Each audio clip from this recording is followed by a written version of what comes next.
جب اللہ نے جہانوں کی تخلیق کی تو ایک نوری مخلوق خلق کی جنہیں ملائکہ کہا جاتا ہے۔ ان فرشتوں میں سے کچھ فرشتے ہمیشہ سجدے کی حالت میں رہتے ہیں اور کچھ فرشتے ہمیشہ رکوع میں اور کچھ ہمیشہ قیام میں رہتے ہیں اور کچھ فرشتے ہمیشہ زمین و آسمان کی رکھوالی کرتے ہیں۔ غرض ہر فرشتہ اللہ کے حکم کا تابع ہے۔ ان فرشتوں میں سے ایک فرشتہ جس کا نام فطرس تھا جو حاملان عرش الہی میں سے تھا، ایک مرتبہ فطرس ناز کرتے ہوئے کہنے لگا، ہے کوئی میرے جیسا؟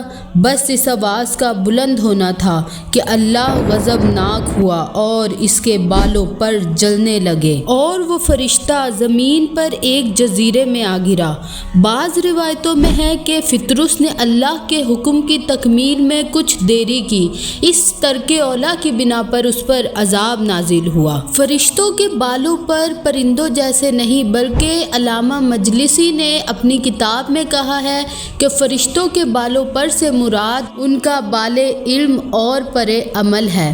الغرض وہ فرشتہ ہزاروں سال اس جزیرے میں اللہ سے معافی مانگتا رہا اور خداوند تعالیٰ کی عبادت کرتا رہا۔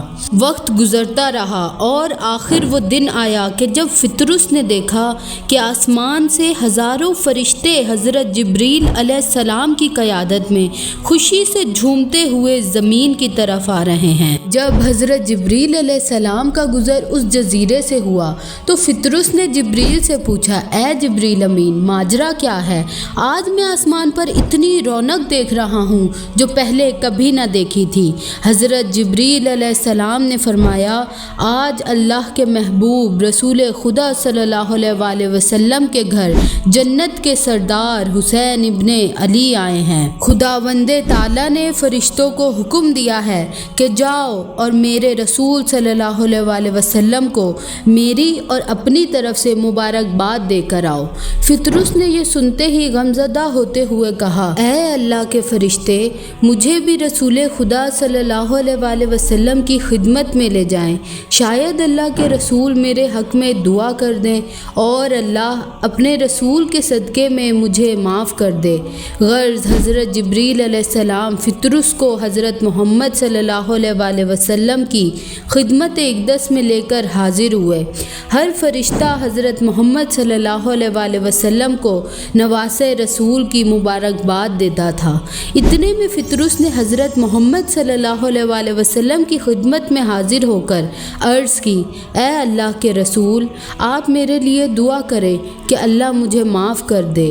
تو آپ صلی اللہ علیہ وسلم نے فرمایا کہ اے فطرس، جا، جو جھولے میں میرا نواسا آرام کر رہا ہے اس کے جھولے سے اپنے پروں کو مس کر اور اللہ کو حسین کا واسطہ دے کر معافی مانگ۔ غرض وہ فرشتہ جیسے ہی جھولے مبارک کے قریب گیا اور اپنے پروں کو مس کیا، اللہ کی رحمت برسنے لگی اور فطرس کو شفا ملنے لگی۔ فطرس کے پر پھر سے صحیح و سالم ہونے لگے۔ پروں کا ملنا تھا کہ فطرس ہوا میں پرواز کر کے کہنے لگا، ہے کوئی میرے جیسا؟